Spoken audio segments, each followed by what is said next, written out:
नमस्कार फ्रेंड्स, मैं पूनम गुप्ता आप सबका स्वागत करती हूँ आपका अपने यूट्यूब चैनल पूनम के गीत संगीत में। फ्रेंड्स, बहुत ही प्यारा लाचारी गीत है, आप इसे सुने।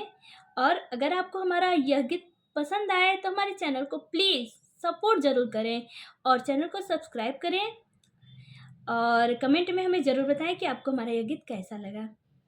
तो चलिए।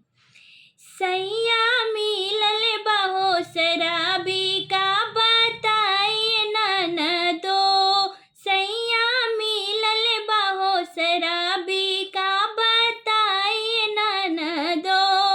पहिले हो पठवानी हम गइनी जो गवनवा का बताइए ननदो, का बताइए ननदो।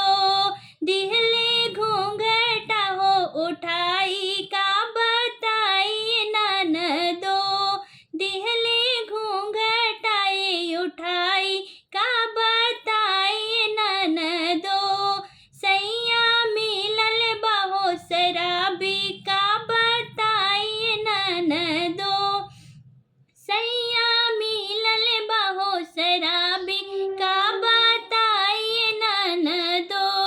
दूसरी हम पठवानी जो गइली हो गवनवा का बताइए ननदो, का बताइए ननदो। दिहले गोड़वा हो दबाई का बताइए ननदो, दिहले गोड़ावाए दबाई का बताइए ननदो। सैया मिलल बहो शराबी का बताइए ननदो, सैया मिलल बहो शराबी का बताइए ननदो। दूसरी हम पठवानी जब गइनी हो गवनवा का बताइए ननदो, का बताइए ननदो।